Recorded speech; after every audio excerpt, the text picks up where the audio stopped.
Hello' guys, welcome back to my YouTube channel. আমাৰ এজন দেউৰী ককাইদেউ আৰু আজি আমাৰ ৰেচিপিটো হ'বলৈ গৈ আছে। সকলো ভালে কুশলে থাকক। আজিতো সোমবাৰ, মাছ মাংস খোৱা বতৰ নহয় আজি, যিহেতু বতৰটো চাই ঠাণ্ডা বতৰ।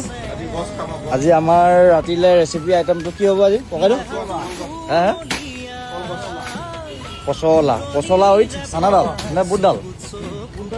সদায়তো গাহৰি কিমান বনাম ককাইদেউ, পালেগে নাই? পচলা বিচাৰি ফাইনেলি এয়া পচলা ৰেডি হৈ গ'ল। ৰাতিলৈ আজি খাওক পচলা খাব লাগে, ইউৰিক এচিডৰ কাৰণে বহুত ভাল। তো আজি আৰু তাকে পচলা ওপৰত হ'ব আৰু ৰেচিপিটো নে কি কয় এইটো? কেইটা হ'ব আজি? দুটা নে এটাই হ'ব? বঢ়িয়া। আমাৰ মুৰাণ ককাইদেউ চবে চাই লওক। 8 টকা ধনী বোলে, 5 টকা শনি গৈছে।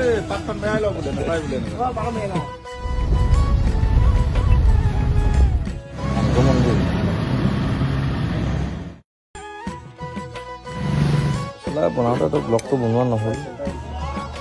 ফাইনেলি আলু আৰু পচলা আৰু খাম আৰু নিৰামিষ সোমবাৰ বুলি। তো সদায়তো মাছ মাংস বাই পুনৰ নতুন এটা মিনি ব্লগত লগ পাই আছোঁ। ভিডিঅ'টো কেনেকুৱা পালে জনাব।